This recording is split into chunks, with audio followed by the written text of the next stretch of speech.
પાટા ડુંગરી ડેમ થયો છે ઓવરફ્લો। દાહોદ અને ઉપરવાસમાં સારા વરસાદને લઈ ડેમ ઓવરફ્લો થયો છે। પાટા ડુંગરી ડેમ 170.86 મીટર ઓવરફ્લો થયો છે। પાટા ડુંગરી ડેમ ઓવરફ્લો થતા નીચાણવાળા વિસ્તારોને એલર્ટ કરાયા છે। વરમખેડા, બોરખેડા, જાલત, મોટી ખરજ, પુંસરી, પાંચવાડા, સહાડા, દેવધા સહિતના ગામોને એલર્ટ કરાયા છે। ડેમમાં નવા નીરથી ખેડૂતોમાં પણ ખુશીની લાગણી છે। પાટા ડુંગરી ડેમને નિહાળવા લોકોની ભીડ છે। દાહોદમાં 8 પૈકી 6 ડેમ ઓવરફ્લો થયા છે। પૂરમાં ધોવાઈ ગયા છે રસ્તા। શામળાજીના ખેરંચા પાસેનો રસ્તો બંધ થઈ ગયો છે। સૌથી વધુ ખેડૂતો અને પશુપાલકોને મુશ્કેલી થઈ રહી છે। ખેતરમાં અવરજવર કરવાના રસ્તા પર ફરી વળ્યું છે નદીનું પાણી। કોઝવે પર પાણી ફરી વળતા સ્થાનિકો પરેશાન છે। મેશ્વો ડેમ છેલ્લા 4 દિવસથી ઓવરફ્લો છે। ડેમમાંથી મેશ્વો નદીમાં સતત છોડાઈ રહ્યું છે પાણી। વૈકલ્પિક રસ્તો બનાવવા ગ્રામજનોની પણ માંગ યથાવત જોવા મળી રહી છે।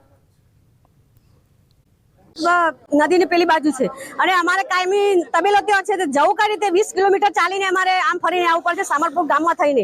અને અમારી હાલની પરિસ્થિતિ એવી થઈ છે કે આ મેશ્વો નદી ઉપર ખેરંચા ગામ અને સામરપુરના જોરદાર રસ્તાની અંદર એક ડીપ બનાવેલો છે। ડીપ બનાવેલો છે માત્ર 4 જ ગન્નારા અંદર નાખેલ છે। અધિકારીઓ પણ શું જોયું એ ખબર નથી।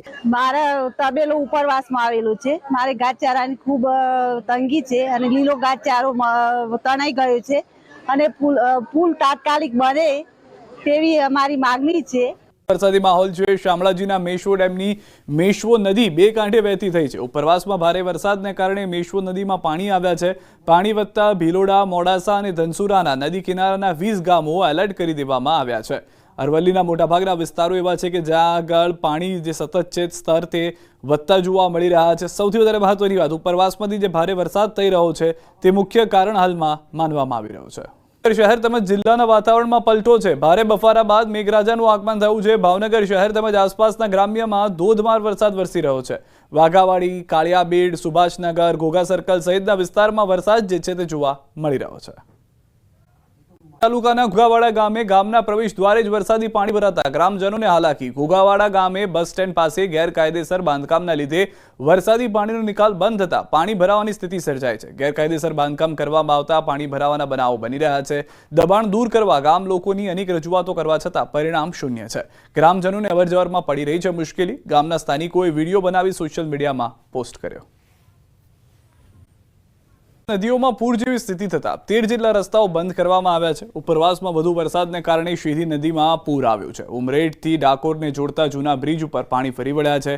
નીચેના જૂના બ્રિજ ઉપર પાણી ફરી વળતા જૂનો બ્રિજ બંધ કરી ઉમરેઠ તરફથી આવતા વાહન ચાલકોને નવા બ્રિજ ઉપરથી ડાયવર્ઝન અપાયું છે। શેરી નદીમાં પૂર આવવાને કારણે ખેડા જિલ્લાના ઠાસરા અને ગળતેશ્વર તાલુકાના ગ્રામ્ય વિસ્તારના 8 રસ્તા બંધ કરાયા છે। ઠાસરા તાલુકાના ગ્રામ્ય વિસ્તારના 3 રસ્તા જ્યારે ગળતેશ્વર તાલુકાના ગ્રામ્ય વિસ્તારના 5 રસ્તા બંધ કરાયા છે। શેઢી નદીમાં પાણીનો પ્રવાહ વધવાને કારણે નદી કાંઠે આવેલા ઠાસરા અને ગળતેશ્વર તાલુકાના 21 ગામના લોકોને એલર્ટ કરાયા છે। વધુ માહિતી ન્યૂઝ 18 સંવાદદાતા ઉમંગ પાસેથી મેળવીશું। ઉમંગ, એ રીતની પરિસ્થિતિ હાલમાં જોવા મળી રહી છે, ખાસ કરીને ખેડા વિસ્તારની શું હાલાકીઓ લોકો ભોગવી રહ્યા છે? કેટલા વિસ્તારો એલર્ટ પર છે? બિલકુલ ચોક્કસ સિદ્ધાર્થ, વાત કરું તો જે પ્રકારે ઉપરવાસમાં અવિરતપણે વરસાદ પડી રહ્યો છે। મહીસાગર જિલ્લામાં પણ ગઈકાલે ધોધમાર વરસાદ પડ્યો હતો અને બીજી બાજુ વાત કરીએ તો અરવલ્લી, સાબરકાંઠામાં પણ જે રીતે ધોધમાર વરસાદ પડ્યો તેને કારણે ખેડા જિલ્લાની જે તમામ નદીઓ છે, વાત્રક, શેરડી, સાબરમતી, મહીસાગર, આ તમામ નદીમાં પૂરની અત્યારે સ્થિતિ જોવા મળી છે। નદી બંને કાંઠે વહેતી જોવા મળી રહી છે। મહત્વની વાત કરવામાં તો સાબરમતી નદીની અંદર જે પ્રકારે પાણી છોડવામાં આવ્યું છે, બીજી બાજુ મહીસાગર નદીની અંદર 1 લાખ ક્યુસેક પાણી છોડવામાં આવી રહ્યું છે।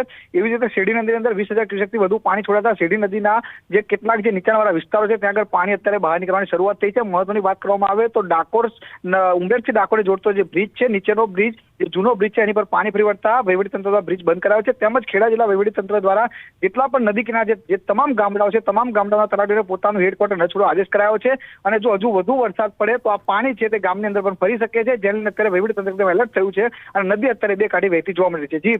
જી સિદ્ધાર્થ। આભાર ઉમંગ સમગ્ર માહિતી બદલ। તો હાલમાં અનેક વિસ્તારો એવા છે કે જ્યાં આગળ નદીઓના પાણી પુલ પરથી ફરી વળ્યા છે, કારણ કે જે વરસાદ ઓછો થયો પરંતુ ઉપરથી જે પાણી આવી રહ્યું છે તે હાલાકી બનાવી રહ્યું છે।